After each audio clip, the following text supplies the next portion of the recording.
Le psoriasis, c'est pas juste une maladie de peau, c'est une bataille pour tout le corps. C'est une maladie auto-immune qui touche des millions de personnes, mais peu comprennent vraiment son fardeau.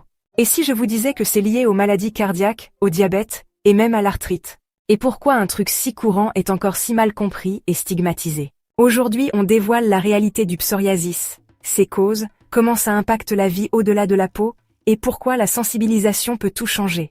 Bon, on met les choses au clair. Le psoriasis, c'est pas juste une histoire de peau qui pèle.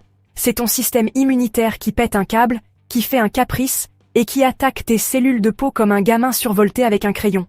Normalement, les cellules de peau prennent leur temps pour se régénérer, environ 1 mois.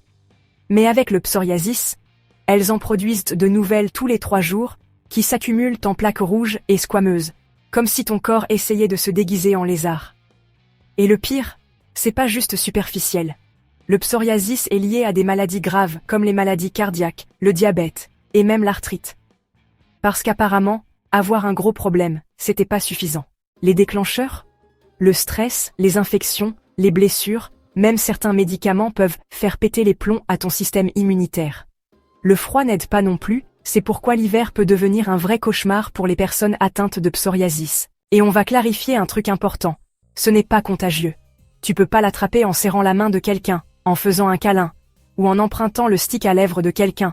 Quoique, soyons honnêtes, emprunter un stick à lèvres, c'est déjà un crime contre l'hygiène. Mais la stigmatisation est bien réelle, et ça peut avoir un impact grave sur la santé mentale.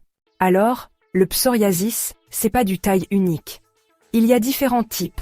Le psoriasis en plaques, le classique avec les plaques squameuses, le psoriasis en gouttes, on dirait un jeu de poings à relier qui a mal tourné, le psoriasis inversé, qui se cache dans les plis du corps comme un méchant sournois, le psoriasis pustuleux, des minuscules pustules blanches, c'est dégueu mais c'est vrai, et le psoriasis érythrodermique, le plus rare et le plus grave, qui peut être mortel. Et le pompon, c'est qu'environ 30% des personnes atteintes de psoriasis développent aussi de l'arthrite psoriasique, ce qui signifie des articulations gonflées et douloureuses en plus de tout le reste.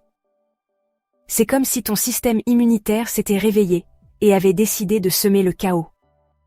Côté traitement, les options vont des crèmes topiques et de la luminothérapie aux UV à des médicaments systémiques plus costauds qui disent à ton système immunitaire de se calmer.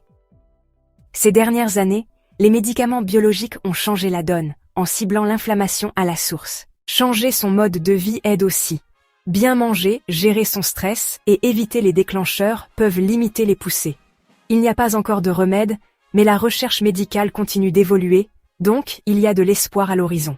En fin de compte, vivre avec le psoriasis, c'est pas facile tous les jours, mais personne n'a à le faire seul. L'éducation, la sensibilisation et le soutien font toute la différence. Alors, commençons par briser la stigmatisation et diffuser les faits. Je vous laisse en discuter dans les commentaires. Quel est le plus gros mythe sur le psoriasis que vous ayez entendu? Et si vous n'êtes pas encore abonné, qu'est-ce que vous attendez? Soutenez la chaîne, prenez soin de vous, prenez soin de vos proches, et on se retrouve bientôt dans une autre vidéo.